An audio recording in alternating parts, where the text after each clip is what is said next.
4 que nous sommes sur ce problème de l'INFAS là, parce que c'est trop sérieux. C'est-à-dire que l'État fait des efforts, mais ceux qui sont sur le terrain détruisent ces efforts-là.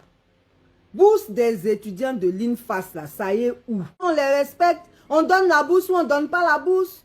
Mais tous ces micmacs-là, franchement, c'est décevant.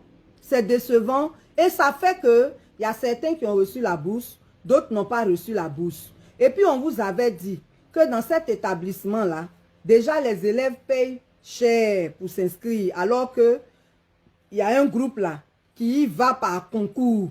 Et en principe, selon les principes de l'État là, c'est l'État même qui prend en charge la formation. Formation que l'État prend en charge là, c'est dans ça, on s'en paye inscription 500 000, 200 et quelques mille, selon si c'est formation de base ou formation de spécialité.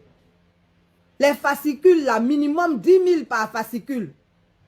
Les vaccins, des gens qui travaillent dans le milieu médical, à l'inscription, on les fait payer pour les vaccins. Et puis, après, on ne fait pas vaccin là. Hein? On fait fièvre jaune seulement. Pourtant, il y a méningite, il y a typhoïde, il y a hépatite, il y a tout ce qui est contagieux, qui a un vaccin là. On devrait leur faire ça. Parce qu'eux, ils sont en contact direct avec les malades quand ils sont sur le terrain. Quand le malade arrive là, on ne sait pas d'abord ce qu'il a. Là même déjà, il y a une contagion possible entre lui et l'agent de santé. Donc franchement, ne faites pas ça. Nous tous là, on aime l'argent.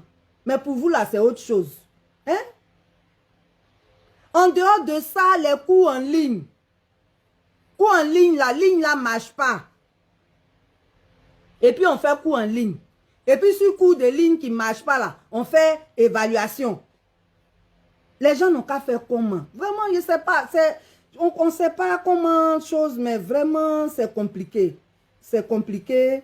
Et donc, on a eu des plaintes de cet établissement-là. Et malgré toutes ces tracasseries que les étudiants subissent, quand ils finissent leur formation, on dit qu'ils n'ont qu'à payer 200 000 comme prime d'encadrement. Ça, là, on ne sait pas c'est quitté où. Et on leur a dit, ceux qui s'en vont déposer leur mémoire, là, si tu ne payes pas la prime d'encadrement, on ne prend pas ton mémoire. On leur a donné ultimatum jusqu'au 31. Le 31, là, c'est vendredi tout près là. Nous, on est venu vous demander pardon. Les enfants ont souffert pour étudier. Ils sont en train de terminer leur formation sans leur bourse. Permettez-leur de soutenir. C'est vraiment important. C'est la fin de leur formation qui est là. Ne bloquez pas ça à cause des 200 000 dont vous avez besoin. Ils sont essoufflés. Donc, quand enlever 200 000 là où ça? Les parents même sont essoufflés. Ce n'est pas eux seuls qui sont les enfants de leurs parents. Vous faites, mais on ne peut même plus avaler salive tellement on est...